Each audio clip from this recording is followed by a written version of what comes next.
can stay anonymous. Experts say that's a good idea, not just for your safety and security, but for financial reasons too. In Moraine, I'm John Bedell, News Center 7. And now, your Storm Center 7 forecast with meteorologist Robert Gauthreaux III.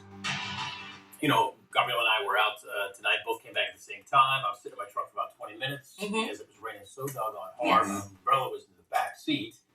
Couldn't get to it, but I'm telling you what, it came down hard tonight. There was some good instability that this cold front actually tapped into. And I say cold front because we're going to actually cool off a little bit. We're already a lot cooler now because of all the rainfall. In fact, we're cooler now at this moment than we were this morning during our typical morning low temperature time. Now, as far as the last 6 hours, you can see a lot of the rainfall just kind of straddled the county line, the rough county line here, you could say, between Clinton, Warren, and Butler, where it meets with Preble, Montgomery, and Greene County. And so it looks like some of the heaviest rain, though, was in southern Dark County, I should say. No, southern Preble County, excuse me, where you can see the yellow right there. That's just about 2 inches of rain. And then also just north of Wilmington in Clinton County, that yellow spot there indicating about 2 inches of rain. So a nice little swath of rainfall as it moved across the area. And as far as rain is concerned for the next several days, it looks like we might get a break tomorrow, but then the rain returns on Wednesday. Now, as far as actual rainfall observations, you can see they're not very high.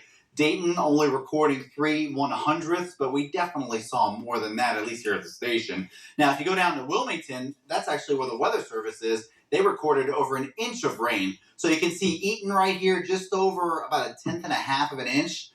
I mean, just to the southwest of there, we saw nearly 2 inches of rain. And you can see here, it makes sense, some really bright red and oranges and yellows moving across the region. But as far as the latest radar scan now, we just have a couple residual showers, and that's about it. And we definitely saw some hail earlier as well. Temperatures now, 65 degrees. That's cooler than where we were this morning. Some places even cooler than that, like Richmond's at 61, Liberty's at 60. So you're almost in the 50s at 11 to 18 p.m.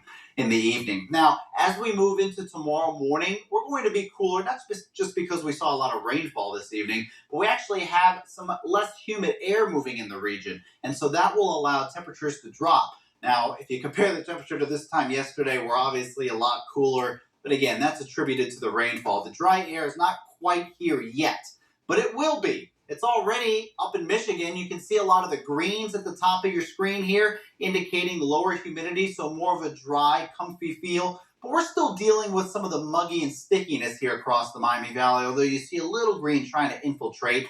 And we're dealing with some mostly cloudy conditions, but once those clouds clear away, we're going to really see that temperature drop quite a bit. It should feel pretty nice. And then hopefully some of that wind and rain got all that haze out of here because it was incredibly hazy today. Now, the Futurecast shows really pretty dry conditions overnight. There may be a lingering shower or two as illustrated there. And then into Tuesday, might start off with a little bit of patchy fog in some spots, but by the afternoon, generally pretty dry. Now, Wednesday, we are expecting another chance of some showers and a few thunderstorms as a warm front moves into the region. So you'll notice temperatures do climb back up a bit, and then trending dry again toward the weekend.